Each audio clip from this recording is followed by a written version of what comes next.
GBA Consultoría y Capacitación presenta una emisión más del programa Los Mejores Fiscalistas de México, producido por la contadora pública Ángeles Mandujano.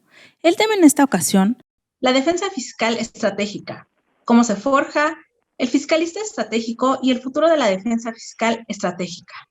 Con la participación especial del contador público y licenciado en Derecho, Claudio Jasso González, quien es asesor y abogado litigante en el área fiscal y administrativa de particulares y dependencias e instituciones oficiales y públicas. Perito contable registrado ante el Poder Judicial de la Federación, el Poder Judicial del Estado de Colima y el Instituto Nacional Electoral. Conferencista y expositor en diversos cursos, congresos y encuentros de profesionistas del área jurídico y tributaria. En 2017 fue premiado con el galardón internacional como el profesionista en el derecho fiscal más destacado y vanguardista en Latinoamérica. Nombrado por la revista Defensa Fiscal edición especial del mes de enero de 2021 como uno de los fiscalistas más importantes de México. Conferencista en el programa Visión Fiscal de Argos Cursa. En la conducción contaremos con la participación del licenciado Juan Manuel Ángel Sánchez. Muy buenas tardes, bienvenidos a una edición más de nuestro programa. Aquí el día de hoy contando con la presencia, con la visita que nos honra Claudio Jasso, contador y licenciado en Derecho. ¿Cómo estás, Claudio? Bienvenido. Muy buenas tardes, con mucho gusto aquí desde la ciudad de Colima, en vivo, en directo. Buenas tardes, Juan Ángel, y buenas tardes en general al equipo de GBA. Oye, Con Claudio, gusto, pues este es tu programa. Experiencias y algunas cuestiones que son importantes para la defensa fiscal. Bienvenido, pues este es tu programa y estamos interesados en escucharte. Este perfil que tienes, digo, yo nada más tengo la oportunidad de haber estudiado la carrera y la licenciatura en Derecho, pero tú tienes este binomio que nuestra materia es importantísimo, contador y abogado. Tú tienes la gran oportunidad de haber conjuntado los dos. ¿Qué fuiste primero, contador o licenciado en Derecho? Sí, gracias, Juan Ángel. Sí, estimado auditorio también que nos están escuchando, que nos están viendo, un saludo de Colima. Efectivamente, primero, antes que ser abogado, decidí estudiar la carrera de Contador Público acá en la Universidad de Colima. Soy de Colima. La cédula que obtuve técnicamente es licenciatura en Contabilidad Pública. En parte también por influencia. Cuando digo influencia no me refiero que no se me interprete obligación o una condición de IAPA, porque IAPA es un contador público también destacado, ya retirado por la edad, ya tiene 80 y tantos años, ya se retiró, ya se jubiló. Pero bueno, en su momento IAPA por la influencia, pues sí, tuve bien cursar la carrera de Derecho en la Universidad de Colima, fueron 5 años, en su momento ahorita son 4 años ya la carrera, y ya en el transcurso de la carrera, también IAPA me aconsejó, oye, y de hecho lo digo prácticamente el primer semestre, segundo semestre, sería muy bueno que terminando de que ya te titules, que termines contabilidad, entres a estudiar Derecho, para que pudieras ser abogado fiscalista. Claro que ese momento, pues lo reflexioné, todavía no vislumbraba muy bien que era un abogado fiscalista, pero hay una cosa importante. Cuando también estaba estudiando, desde el segundo semestre de la carrera de contabilidad, empecé a hacer esas prácticas profesionales, de despacho propio de la familia, porque vengo de una familia de contadores y contadoras. De abogados no, soy el único abogado de la familia, pero de contadores sí hay varios.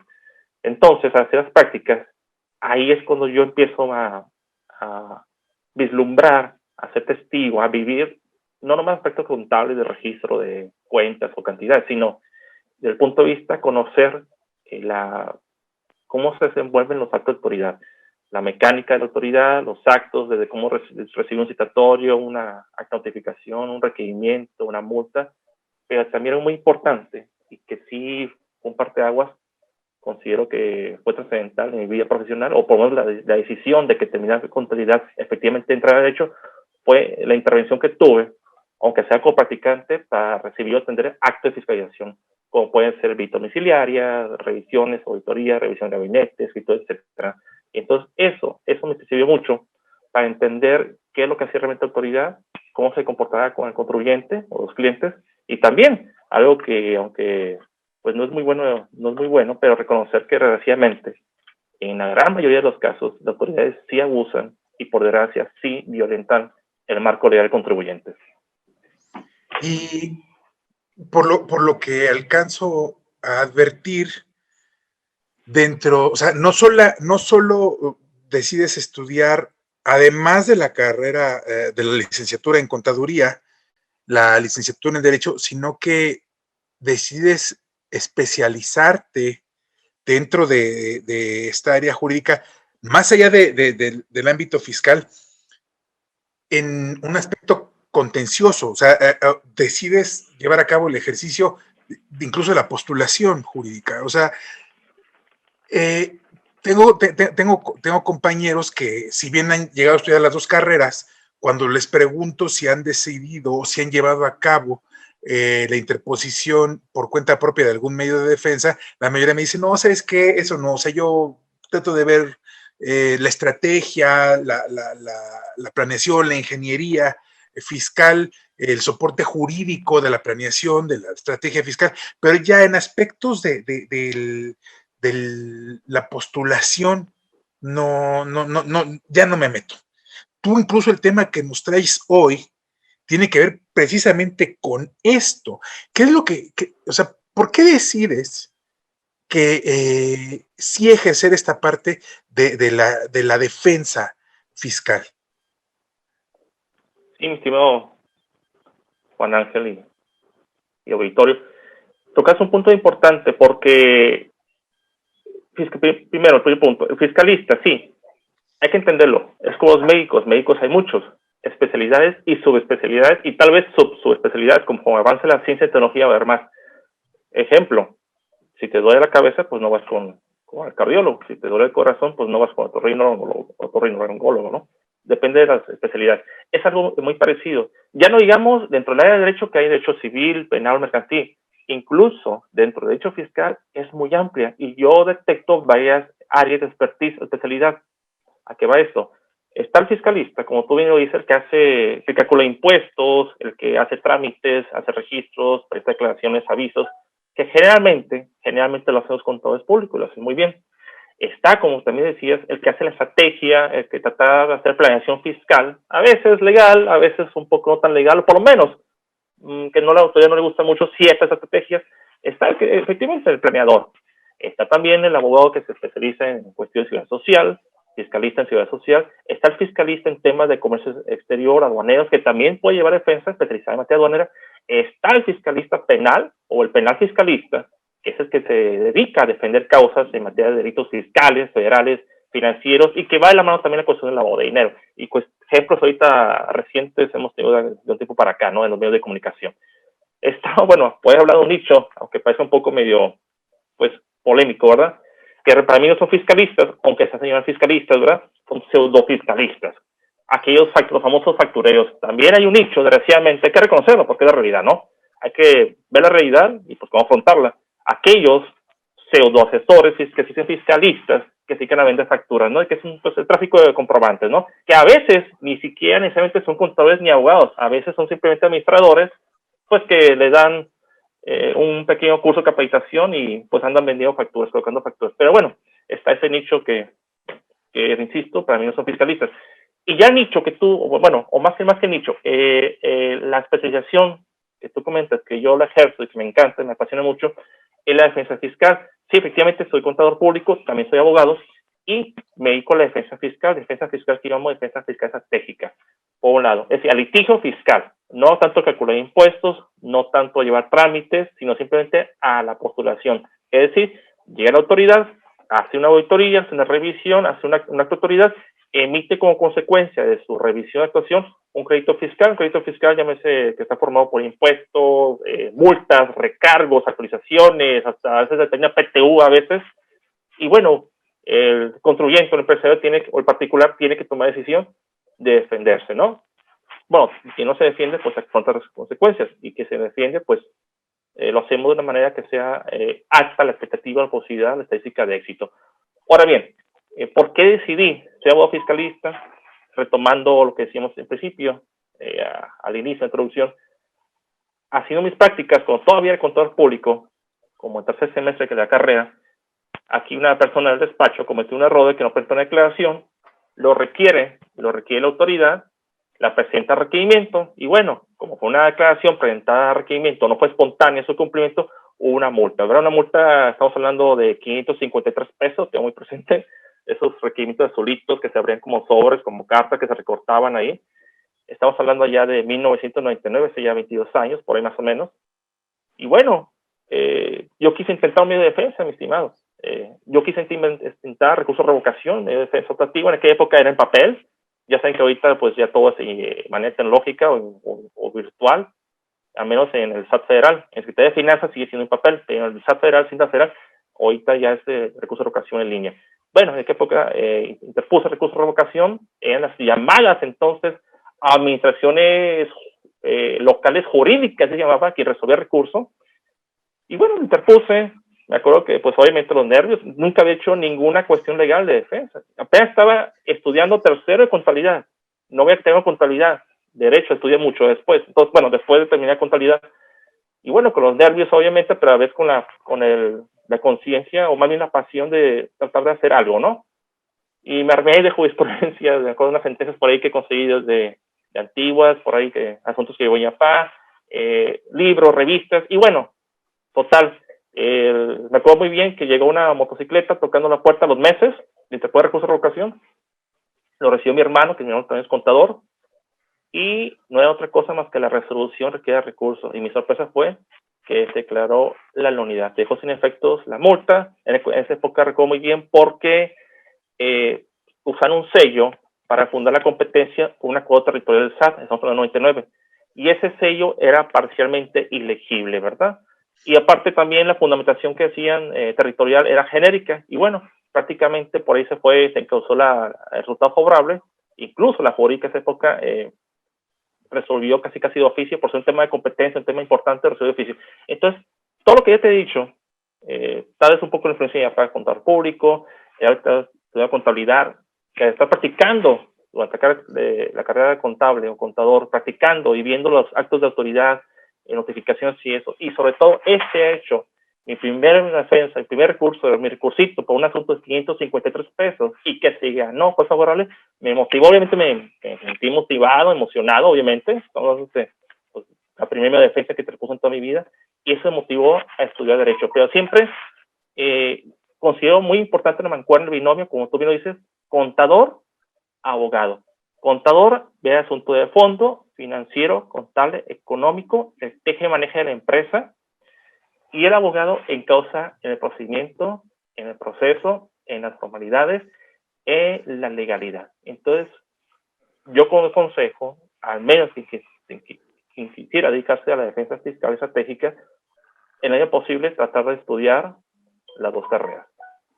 Y en este punto, yo creo que sobre todo para los de nuestro auditorio, tenemos un número significativo de estudiantes todavía de la carrera o de algún posgrado, que yo creo que también los va a motivar mucho tu experiencia. Y aquí yo lo que también quisiera ver es, ¿por qué decides denominarla a esta defensa? O sea, por lo que entendería yo, tendríamos la defensa fiscal o tenemos la defensa, ¿no? Un medio de defensa, la interposición de medios de defensa, la interposición de medios de defensa en materia fiscal como una subespecie del género, y una subespecie sería la defensa fiscal de carácter estratégico, Claudio, o ¿por qué consideras oportuno denominar a la defensa fiscal como defensa fiscal de carácter estratégico? Mira, realmente ese cuño o esa denominación pues la he hecho propia, la he estado trabajando hace un par de años para acá, pues en las redes sociales, en los espacios o foros como este, en mis cursos, conferencias. A lo mejor podría estar de más como sobrando el adjetivo calificativo, porque a fin de cuentas es un adjetivo calificativo, o sea, palabra estratégico. Pero realmente digamos que la defensa fiscal es única, es una. La defensa estratégica, en el sentido, hacer énfasis, un énfasis muy marcado, en el sentido que debe ser muy planeado. Voy a esto, para mí la defensa fiscal estratégica, o le doy ese cuño, o así la denomino, porque debe privilegiar la anticipación, la planeación, por encima de la improvisación. Claro, a veces tienes que improvisar un poco, los tiempos, el contribuyente, el cliente que te da los actos de último momento, o la autoridad es muy abusiva. ¿Pero a qué va? La veo, la asimilo como un juego, una partida de ajedrez, un campeonato de ajedrez, en donde debes de calcular, antes de mover cada ficha, tanto las tuyas, debes calcular qué efecto tiene el contrario en tu oponente, ¿no? Vas a mover, a jugar tus piezas, tus figuras, tus fichas, tu peón, tu torre, tu caballito, rey, reina, alfil, etcétera, las figuras del ajedrez, de tal manera de saber, o por lo menos anticipar con cierta expectativa, cierta probabilidad, cierta estadística, si muevo esta, ¿qué repercusión va a tener en mi oponente? A ver, si muevo el peón para acá, o hago esta movida, este movimiento, ¿qué va a hacer ese? Y después ese, ¿qué puedo hacer yo? Y así. Tratar de ver lo más lejano posible, es decir, centrarnos en el presente, obviamente, lo que está pasando ahorita, pero ver, avisorar qué va a pasar, como decimos, anticiparnos. Por lo tanto, yo creo que debe ser bien planeada por encima de improvisación. Ejemplo, sencillo, ya aplicado ya en la práctica. Hay asuntos, ejemplo, te llega la revisión de escritorio de gabinete, se llama revisión de escritorio de gabinete porque la autoridad te solicita información y esa información tú la llevas, contribuyente, en un plazo que te da la autoridad a su oficina de la autoridad. Es decir, la información, tu contabilidad, se revisa en su oficina de la autoridad. Por eso se llama revisión de escritorio de gabinete. Hay diferencia de visita domiciliaria donde la autoridad va a tu domicilio y está varios días, varios meses, hasta 12 meses revisado constantemente en tu domicilio fiscal de la contabilidad. Retomando el punto práctico. Habrá ocasiones que una revisión de gabinete llega un momento en que a lo mejor uno sacrifica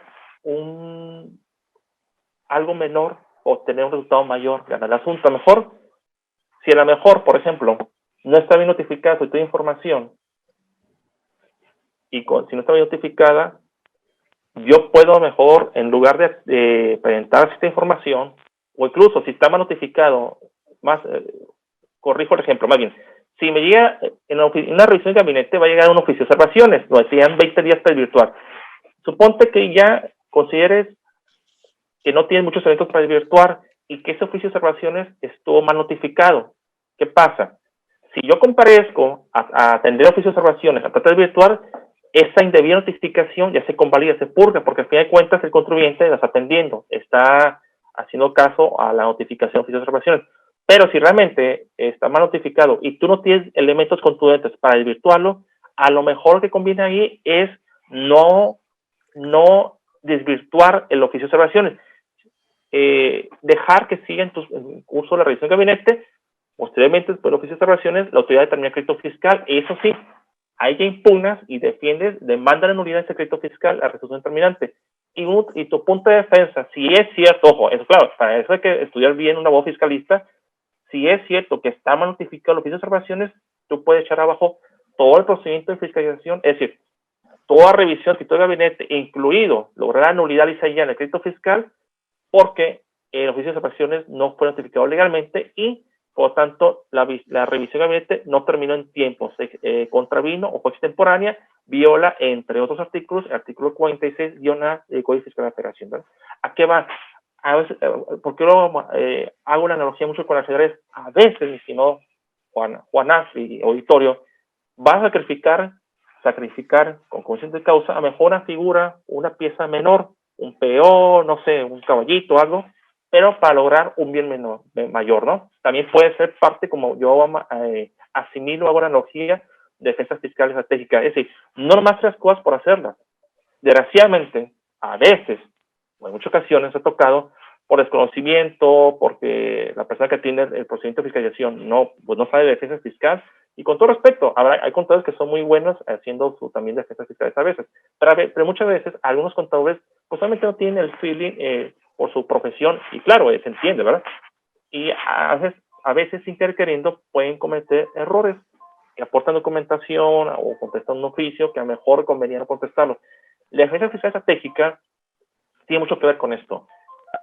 En un procedimiento de fiscalización, una revisión o auditoría, ¿cuándo sí atender una cosa, cuándo no otra? No estoy diciendo que no se tiene la auditoría en sí, todo, no.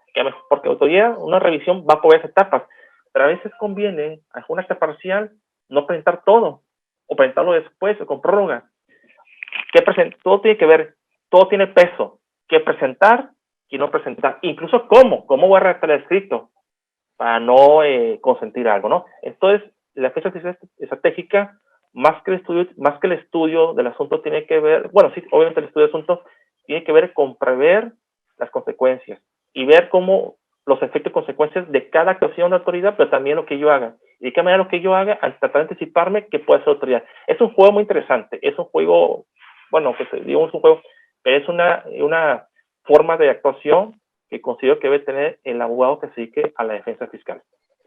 Es que ahí, fíjate, y es un tema muy recurrido y recurrente. Oye, a ver, tengo yo aspectos formales y de fondo, ¿no? En mi materia, ¿no? Entonces, por lo tanto, debo yo atender a los dos aspectos, ¿no? Yo hasta incluso me atrevería a preguntarte, ¿tú crees que sea una buena defensa, incluso en algunos casos, sugerirle al contribuyente, ¿sabes qué, manito? Mejor no te defiendas, mejor vamos a pagar, porque si nos vamos a defender, a lo mejor te la gano, pero a la larga nos va a salir más caro el caldo que las albóndigas, ¿no? Porque sí advierto, o sea, aquí estoy advirtiendo que tú, la verdad, pues sí te la comiste, pero completita, papá. No pagaste, pero ni siquiera las estampillas del sobre en el que pusiste la declaración, ¿no?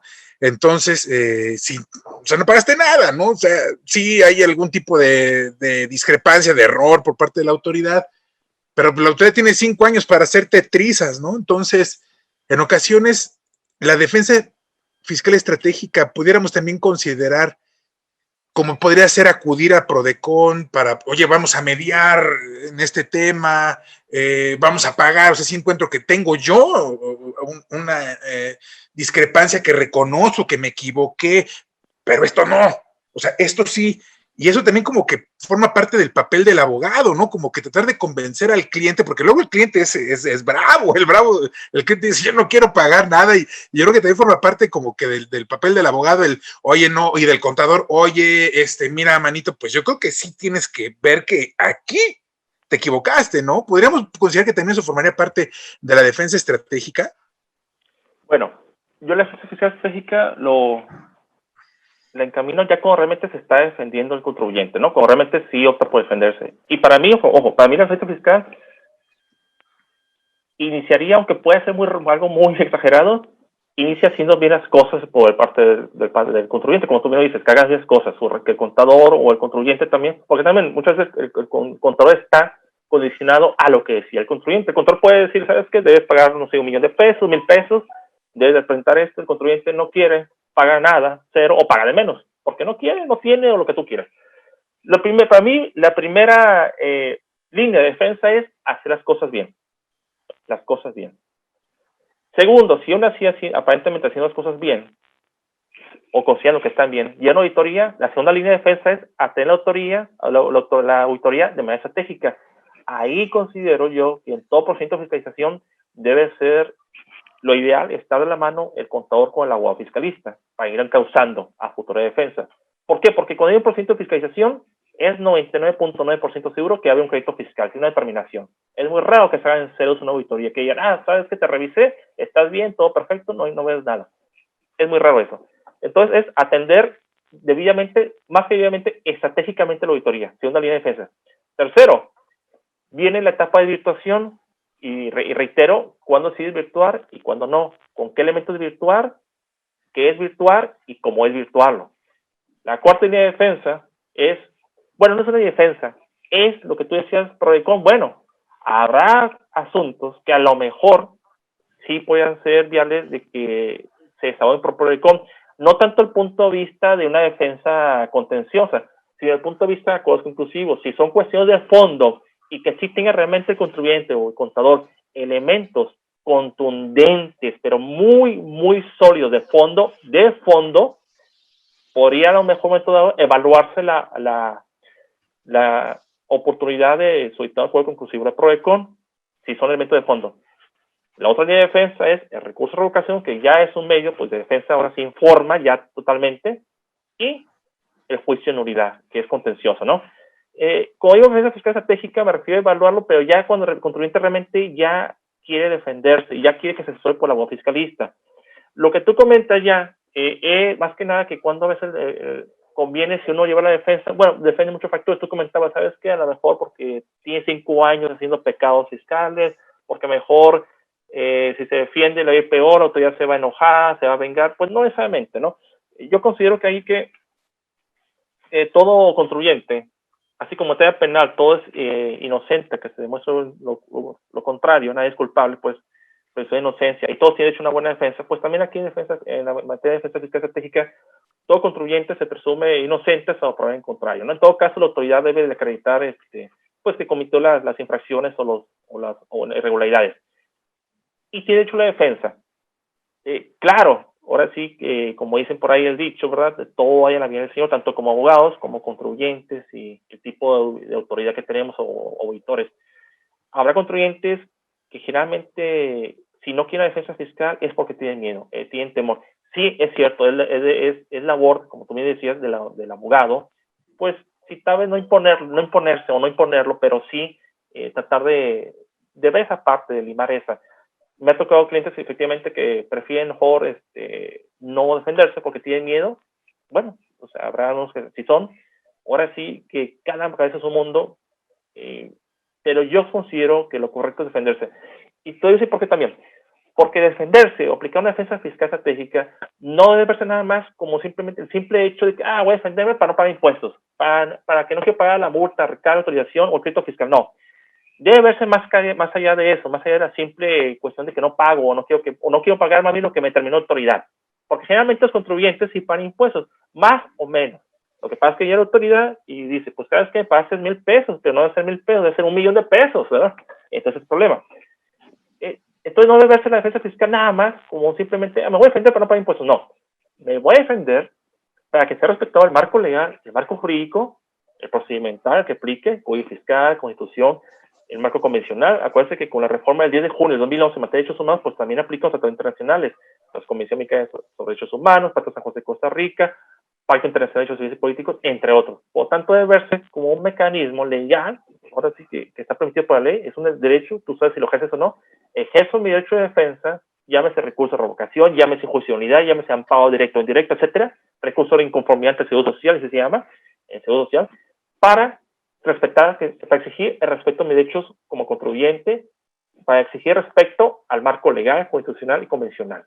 Entonces, yo así enfoco la defensa fiscal, no nada más con el simple, pues, comentario así, digamos, simplón, me voy a defender para no pagar impuestos. No.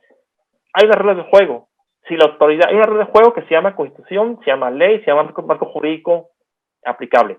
Si la autoridad se desfasa, se distorsiona, varía, así sea el tamaño de un cabello, de 1 milímetro, su acto se desfasa respecto a la ley, ese acto debe anularse siempre y cuando se impugne, se defienda correctamente.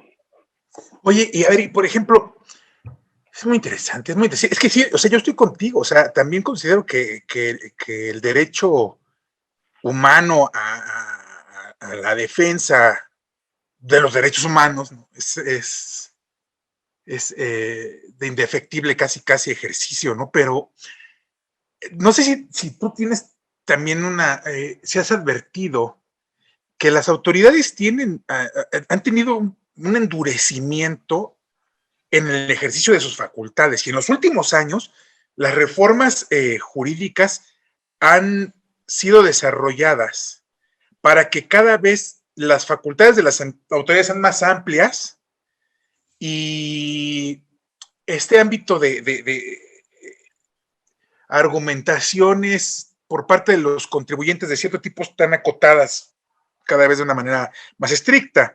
Y, por ejemplo, ahorita, una de las características que se presentan es, y tomando el ejemplo de los créditos fiscales, ¿no? Como bajo el principio de que la autoridad nunca va a litigar desprotegida, determinan el crédito fiscal, y antes por lo menos se tardaban en írtelo a cobrar, ¿no? Ahorita llegan, te lo determinan, pasan los benditos 30 días y zúmbale, ya los tienes ahí bajándote los sellos, o embargándote, o inmovilizándote las cuentas. Y entonces este tema dices, híjole, es que sí me quiero defender, Claudio. Tengo toda la intención de defenderme, pero no quiero que en lo que me defiendo, la autoridad venga y me inmovilice la empresa. Porque si me inmoviliza los sellos, me inmoviliza las cuentas, me mata. ¿Qué hago? Y entonces se advierte que pues hay que garantizar el interés fiscal, ¿no? Y entonces luego dice uno, oye, ¿sabes qué? Es que en muchas ocasiones pareciera ser que es más importante poder garantizar el interés fiscal para poder obtener a su vez la suspensión de la ejecución del acto que el resultado mismo del juicio. Y en ocasiones eso sale carísimo, ¿no? Sale muy, muy caro. Y entonces dice uno, ¿qué hago? Y entonces es un posicionamiento en el cual colocan al contribuyente y al abogado también de, oye, ¿qué hacemos en estos casos? Y entonces mi pregunta sería, ¿cuál es tu posicionamiento respecto, como en este ámbito de la defensa fiscal estratégica, para que estas facultades extraordinarias que tiene la autoridad no trasciendan de una manera verdaderamente irreparable en el ámbito económico del contribuyente en lo que se llega a obtener una sentencia favorable? Ok. Voy a contestar en orden los planteamientos. Primero, el primer planteamiento que decía, el endurecimiento. Efectivamente, se ha endurecido más. La reforma fiscal publicada en diciembre de 2013, que entró en vigor en 2014, el 69B, en cuestiones factureras, los cefos fieros, fue durísima. Más la reforma en materia, pues ya de delito, de delincuencia organizada, y lo que estamos viendo ahorita, ¿no? A la actualidad. Obviamente, de estos 7, 8 años para acá, ha sido endurecido bastante. Por un lado, la actuación de autoridad ahora sí que está recaudando lo más que puede.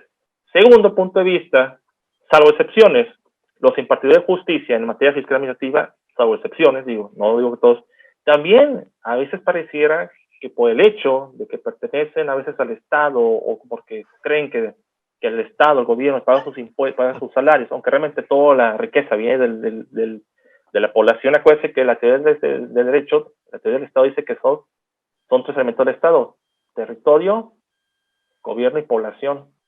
Y sin población no hay gobierno. Sin población no paga los impuestos, contribuyentes, los particulares, no había pago de salarios. Entonces, realmente, quien paga salarios es el pueblo, ¿no? Endurecimiento, sí, la política endurecedora, es un fisco muy arbitrario. Hace unos años puede haber escuchado que el fisco más arbitrario o más abusivo era el brasileño, pero creo que ahorita uno de los fiscos más abusivos es el mexicano. Por un lado, el endurecimiento, claro, se está viendo. Pero tú ya, el caso que decías ya, oye, parece que a veces si me defiendo, lo que importa más bien y que es muy caro es garantizar interés fiscal. Claro, obviamente, mira, hay acotaciones. Efectivamente, si tú vas a un juicio en nulidad, sí tienes obligación de garantizar interés fiscal siempre y cuando quieras suspensión. Si no quieres que suspenda el procedimiento del PAE, el procedimiento de ejecución, no ocupas garantizar. Pero obviamente si las empresas normales pues quieren seguir operando y pues obviamente quieren una suspensión. Sí, tiene sus costos porque, por ejemplo, ofrece una garantía. Si ofreces un embargo de administrativa, garantía, pues te tienes que gastar un perito que evalúe el bien, paga su ejecución, etcétera. Pero bueno, y que te la admitan, ¿no?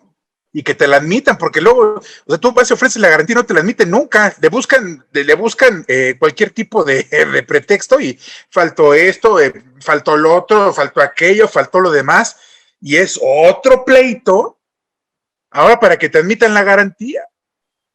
Bueno, sabemos bien que el recurso de revocación, en la instancia de recurso de revocación, opera suspensión sin garantía. Lo dice el artículo 144, segundo párrafo del Código Fiscal de la Federación, por la sola interposición de recurso de revocación o incluso recurso de inconformidad ante Infonavit o el Seguro Social, porque en el mismo Infonavit se llama recurso de inconformidad, y si es del SAT, de Hacienda Federal o Secretaría de Finanzas, se llama recurso de revocación.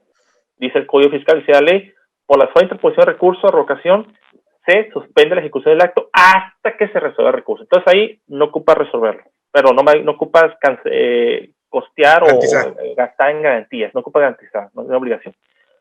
Pero suponte que tengas que ir al juicio en nulidad ante el Tribunal Federal de Justicia Administrativa, que para términos sencillos llamamos Tribunal Fiscal, así fácil. así lo identifico yo, aunque oficialmente se llama Tribunal Federal de Justicia Administrativa, una reforma ya en junio de 2016, donde le quitaron la palabra fiscal y quedó nomás seca Tribunal Federal de Justicia Administrativa. Pero bueno, el juicio de nulidad, el juicio contencioso ante el Tribunal Fiscal, sí dice la ley que si tú quieres, ojo, si tú deseas que se suspenda la ejecución, tienes que garantizar. Bueno, aquí hay varias aristas, ¿no? Ejemplo, si el crédito fiscal lo litigas el primer recurso de revocación y se declara nulidad para efectos, tú esa nulidad para efectos la vas a impugnar o demandar de nulidad lisa y llana en el Tribunal Fiscal. En el Tribunal Fiscal vas para tener mayores beneficios. Y vemos que el recurso de revocación tuviste nomás una nulidad para efectos o se dejó sin efectos parcialmente el crédito fiscal, pero queda una parte viva. Tú vas al juicio de nulidad a defender el asunto del Tribunal Fiscal porque quieres mayores beneficios, quieres nulidad total, absoluta, íntegra, no parcial, quieres todo, no para efectos, quieres completa.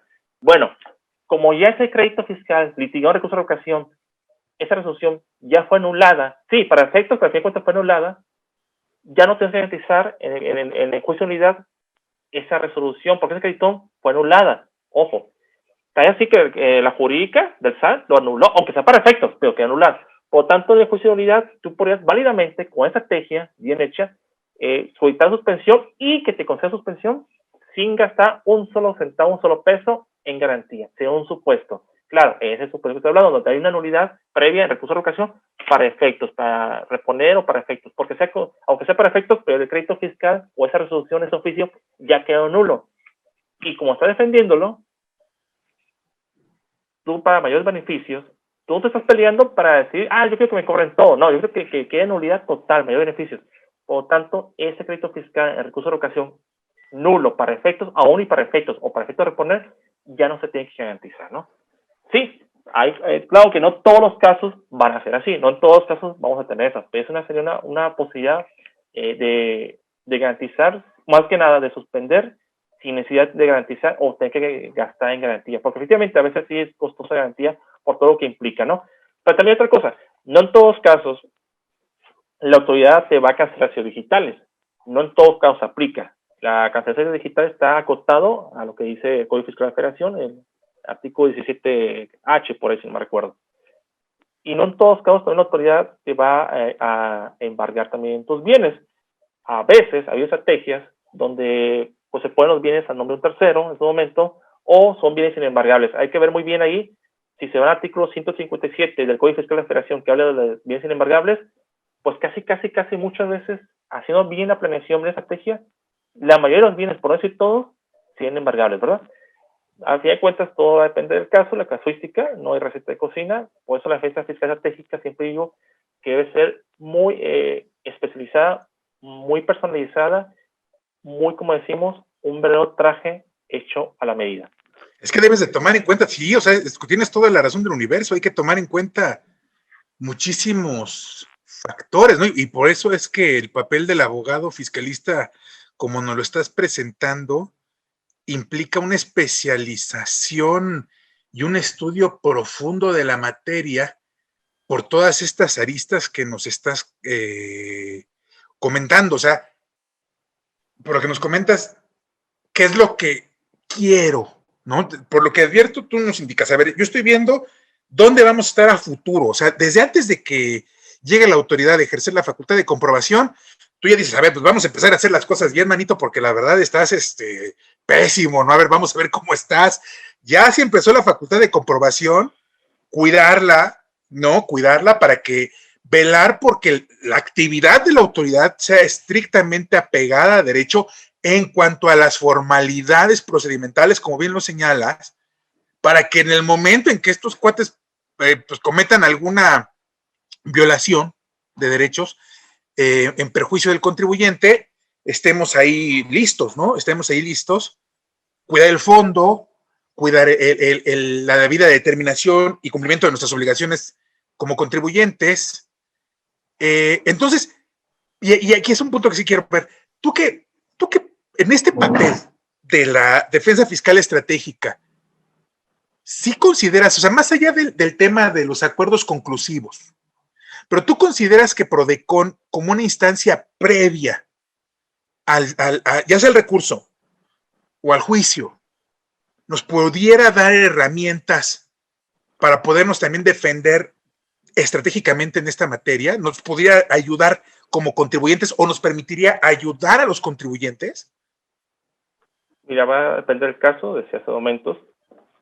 Más que te defina PRODECON, en el punto que tú has tomado en cuenta, acuerdos conclusivos, los acuerdos conclusivos entre PRODECON deben tener al fondo del asunto, no cuestiones legales de procedimiento, formalidades que se identificó, que si la notificación, que si la firma autógrafa, que fundó y motivó el acto, no, sino cuestiones sobre hechos ya calificados por la autoridad, hechos y omisiones o irregularidades presuntas calificadas por la autoridad. ¿Sabes qué? Eso de la base, si debe o no grabar 16% del IVA actividad o servicio, que si la presentación de declaración fue oportuna antes de que iniciara la facultad de comprobación o fue extemporánea, que si realmente este ingreso es grabado o no, si realmente mi deducción es correcta o no, porque hay requisitos fiscales, ¿verdad? Para poder deducir o acreditar el IVA en este caso. Si son aspectos de fondo de la materia, de materialidad, de fondo, sí puede ser un momento dado, y claro, que el contribuyente tenga elementos sólidos, no, porque puede ser un aspecto nomás de fondo, pero mejor tener elementos sólidos. Si se considera, previo estudio del contador, como la voz fiscalista, que si hay elementos sólidos, para irse al fondo, podría en un momento dado, esa posibilidad, acudir, solicitar un acuerdo conclusivo por PRODECON. Y hay que tener en cuenta que el hecho de que tú acudas a solicitar acuerdo conclusivo y que tú expongas tu situación, tus argumentos, tus pruebas, tus elementos, tus documentos, no significa necesariamente que la autoridad lo va a ahora sí que estar de acuerdo, ¿verdad? Porque hay tocado acuerdos, necesita el contribuyente acuerdo conocido por PRODECON, y a fin de cuentas hay un acuerdo de cierre sin acuerdo, es decir, vaya redundancia. Se emite un acuerdo PRODECON de cierre, donde dice conclusión, no hubo acuerdo, porque la autoridad simplemente no quiso adoptar el acuerdo, no estuvo de acuerdo, no estoy conforme, y por lo tanto se puede obligar, ¿no? A fin de cuentas son voluntarios por parte de la autoridad, tanto por el contribuyente como por la autoridad. Pero lo que tú dices también, respecto al estudio profundo, que la estratégica, sí debe ser muy constante el estudio, muy disciplinado, porque te voy a decir una cosa, ya respecto, ya fuera de los acuerdos conclusivos o PRODECON o aspectos de fondo, muchos asuntos se logran ganar, como tú sabes, ya diferenciar el aspecto de fondo de forma, precisamente por aspectos ya no tanto de fondo. Sí, hay asuntos que se pueden llegar a ganar y se han ganado, hemos ganado por fondos, no digo que no, por fondo, pero también muchos asuntos, la mayoría de asuntos los hemos ganado a litigarlos en la instancia correspondiente, en el juicio de unidad ante el Tribunal Fiscal, o aspectos procedimentales o de forma. Ejemplo, no se identificó correctamente el visitador, la firma no se demostró que fue autógrafa el puño y letra de autoridad, la constancia de notificación fue ilegal, por lo tanto yo me hago sabedor en otra fecha, una fecha diferente a la que dice constancia de notificación, y se echa abajo, se tumba la acta de autoridad, se anula el crédito del procedimiento porque está extemporáneo, porque no fue de motivo de la competencia, porque se equivocó en algo el notificador, el visitador, la autoridad, etcétera, ¿no? Esos son asuntos de procedimiento, de forma. Pero hay casos muy específicos y donde yo llevo de alto impacto, porque dices, ¿cómo crees que un asunto se ganó? Pues detallito, voy a esto. Un asunto ganado, mi estimado Juan Ángel y auditorio, un asunto ganado única, exclusivamente, porque estuvo mal colocado un signo de puntuación, un punto y coma. Lo que viene siendo una tecla de un teclado, una teclita, un botoncito de tu teclado, se colocó mal.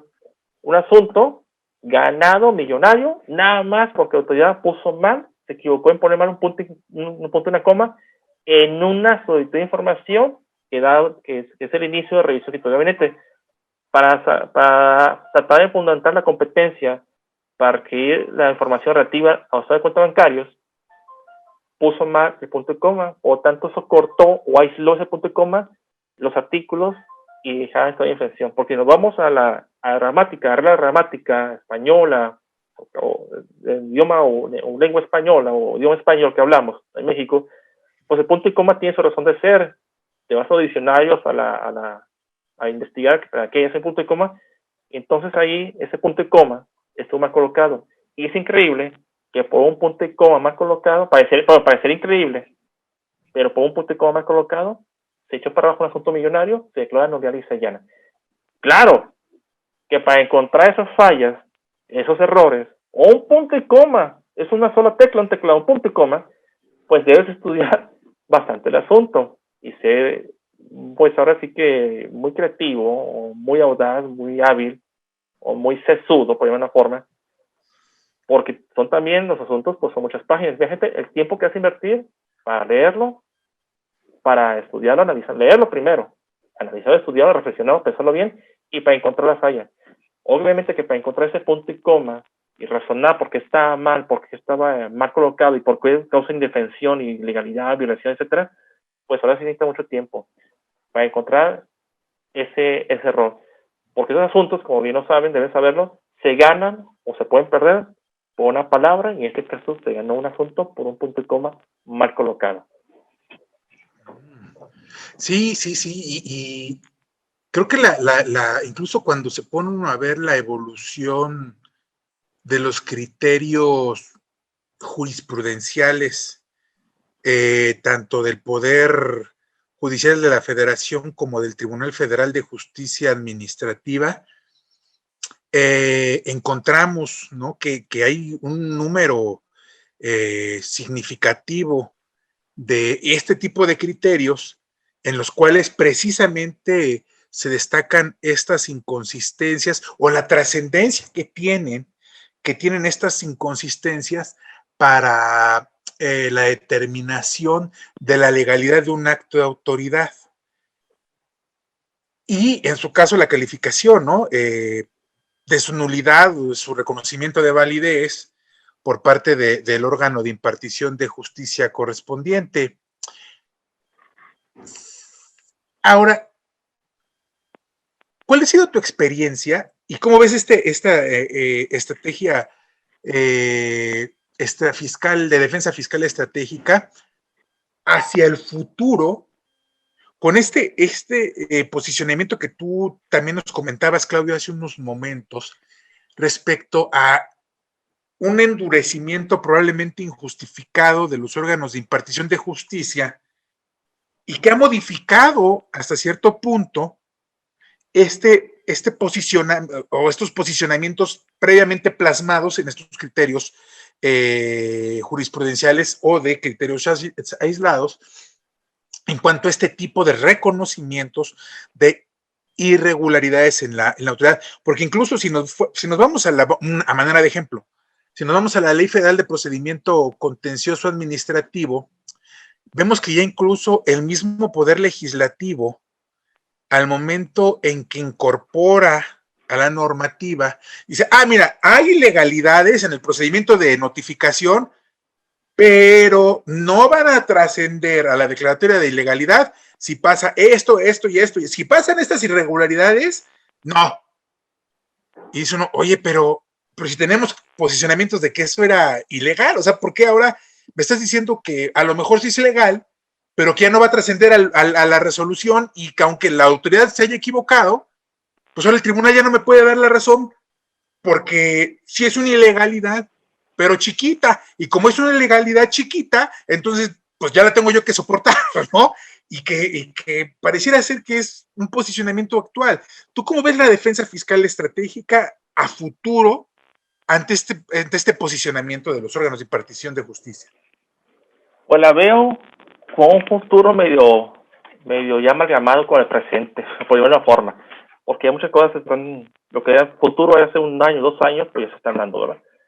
Y la pandemia también, hablo de la pandemia que tiene que ver mucho con esto, porque, por ejemplo, son muchos aristas. Yo una defensa fiscal que debe ser ya muy especializada, muy estricta en la medida. Ya en el pasado quedaron aquellas fórmulas de machotes que también en su momento también usé ya finales de los 90, principios de los 2000, donde con un formatito, un machote, pues tumbabas muchos asuntos y ese formato te ayudaba a litigar 3, 4, 5 años y sin problema alguno ganaba, ya sea recurso de revocación o juicio de nulidad. Ya formatos o machotes, patrones, esas guías, pues ya no sirven mucho, más bien ya no sirven. Por un lado, defensa fiscal estratégica muy personalizada, muy trabajo de medida. Porque así, como te dije hace un rato, se ganó un asunto por un punto y coma, pero también, depende de lo que diga uno, se puede ganar o perder por una palabra, por un asunto. Entonces, muy técnicos, muy cuidadosos cómo redactamos en medio de defensa lo que hagamos valer. De tal manera que eso va a variar, es el punto de inflexión para ver si la balanza se inclina hacia nosotros o a favor de la autoridad. El futuro lo veo, y esto es obvio por la pandemia del COVID, esta enfermedad o virus, que muchas cosas antes de la pandemia que ya iba y en su momento iban a llegar, lo que hizo la pandemia fue acelerarlas. Todos estamos viendo aquí, esta es una prueba, esta reunión o esta charla, esta plática, entrevista en Zoom, en línea, de manera virtual, en Internet, sin que estemos presencialmente juntos para entrevistar o platicar, es una cosa. Es un ejemplo más bien de todo lo que estamos viendo. Y, insisto, muchas cosas que hoy estamos viviendo iban a llegar en su momento, un par de años. La pandemia las aceleró. ¿A qué va con esto? Veo que va a ser ya no más defensa fiscal, sino también viendo desde el punto de vista de la autoridad, la falta de autoridad, y también por parte de impartido de justicia, ya ven el Tribunal Federal de Justicia Administrativa o por el Juicio de la Federación, hace ya un uso más evidente, que ya estamos viendo, de hecho, ya estamos viviendo por esto del COVID, la pandemia, en línea, cuestiones en línea electrónicas. Se va a hacer más uso de las inteligencias, de la tecnología de información, inteligencia artificial, la robótica. Y robótica me refiero que sea un robot, hay un muñeco robot, sino como robots como máquinas, como sistemas, ¿no? Simplemente revisiones electrónicas, simplemente las citas por internet, tantas cosas que pueden hacer por internet. Y va a evolucionar mucho más a hacerla demasiado técnica. Pero esa técnica lo que va a hacer es acelerar, obviamente, a eficientar bastante los actos de autoridad. Que ya tarde máximo 12 meses, porque hasta 12 meses puede concluir la visita, con el artículo 46 del Código Fiscal de la Federación. Vemos que la autoridad ya no concluye en 12 meses, es mucho antes. Aunque la autoridad tenga 12 meses legalmente para concluirla, la concluye a 4, 5, 6 meses. Ese uso de herramientas tecnológicas acelera, hace muy eficiente el acto de autoridad.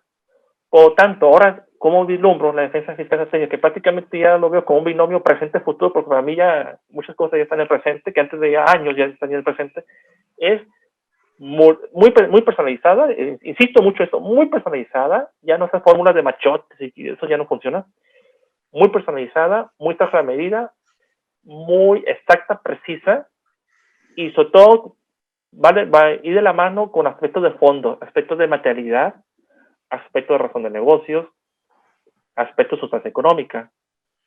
¿Por qué hago esa operación? Esa operación realmente la hago por pretender, porque puedo pretenderlo, y al final de cuentas obtenerlo, pretender tener un beneficio, un lucro económico, financiero, ganar dinero, pues, una empresa, un negocio, un comerciante. Si se da o no se da ese lucro es otra cosa, y no que se entienda como que fue una planeación estratégica, una planeación fiscal, nada más que tuvo como fin, nada más erosionar la base gravable o dejar de pagar impuestos. No, ahí debe ser una razón de fondo. Ahí entran mucho las normas de disposición financiera, las NIF. Por lo tanto, veo vislumbro que la defensa fiscal, aparte de ser estratégica y muy precisa, traje de medida personalizada, debe ser multidisciplinaria. Vamos a tener que hacer uso, queramos o no, y eso ya lo estamos haciendo para ganar asuntos, hacer mancuerna con peritos, ya no vamos de grafoscópicos, de firma, no, ni contables, que es lo más común, con los peritos contables. Yo también soy perito contable, soy contador también, contador y abogado, sino también asuntos que se pueden ganar con periciales tan curiosas que hace años ni imaginamos, como de las PIF, P y latina F, periciales e informática forense. Ejemplo, para demostrar si realmente el oficio o notificación llegó o no a mi buzón tributario. Lo puedo demostrar con una pericia informática forense, una PIF. Para demostrar si en juicio en línea me llegó o no yo la notificación, el aviso a mi correo, con una pericia informática forense, PIF. Si realmente... ¿Son muy comunes esas ilegalidades en tu experiencia? Lo que estamos haciendo últimamente, y se ha resultado, pero ojo, voy a lo mismo, la autoridad ya lo evolucionó y ya lo corrigió. Por un tiempo, las resoluciones o autoridades de efectos fiscales emitidos de manera electrónica, es decir, firmados de manera electrónica y notificados por un tributario, donde terminaba un crédito fiscal, resultó una auditoría, eran firmados electrónicamente. Y la ley marca que debe estar esa firma electrónica, tiene validez siempre y cuando estén amparados por un certificado vigente. ¿Cuál fue el problema? El problema fue que durante un tiempo, insisto, yo ahorita está corrigiendo, o yo prácticamente lo corrigido, pero durante mucho tiempo, todavía este año pasado, muchos asuntos se cayeron porque el certificado, al abrir un procedimiento, usabas una aplicación de un lector de códigos QR para ver si estaba el certificado vigente, tiene la fecha de caducidad más no la fecha de inicio de vigencia. Por tanto, tú no sabías si a la fecha que fue firmado ese documento, ese acto, resolución crédito fiscal o esa multa, estaba vigente. No, una cosa es que tú sepas cuándo fenece, cuándo vence, cuándo pierde vigencia, pero otra cosa es que te den a conocer el inicio de la vigencia. Entonces el problema ahí, que decía la fecha de caducidad, cómo perder vigencia, pero no decía el inicio de vigencia.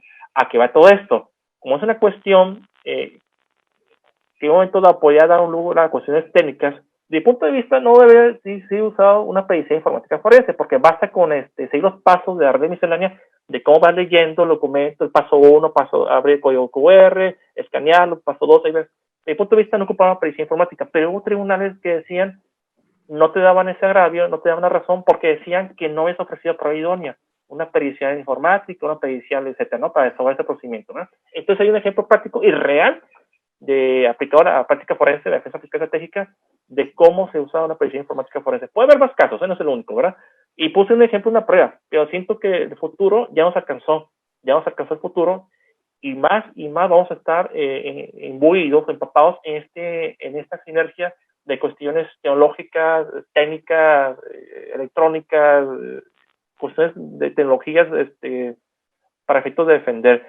Vislumbra una defensa fiscal, insisto, demasiado técnica, personalizada, pero a la vez ha sido amalgama con muchos, con otras disciplinas. Puse el ejemplo de las informáticas, pericia informática, pero puede haber muchos ejemplos más. Oye, Claudio, pues en verdad nos dejas con una tarea muy importante, que es darnos cuenta, ¿no?, de todos estos aspectos, desarrollar una conciencia de este aspecto multidisciplinario al que tú haces referencia, de la nueva realidad de la defensa fiscal. Nos queda bastante claro el alcance de este concepto de lo estratégico, ¿no?, en la defensa fiscal. Muchísimas gracias por tu visita. Desafortunadamente, y la verdad esto está muy rico, pero desafortunadamente el tiempo es un cruel verdugo, ¿verdad? Y ha transcurrido, pero como agua entre los dedos, se nos ha ido y ya nos vemos obligados a concluir esta plática que para mí fue deliciosa, pero pues te esperamos pronto. Ojalá que en una ocasión próxima, muy próxima, nos acompañe nuevamente para poder seguir abundando en este tema. Claudio, muchísimas gracias por tu visita. No, al contrario, muchas gracias. Bueno, y como tú lo dices también, reciprocidad fue algo muy padre, muy bonita experiencia.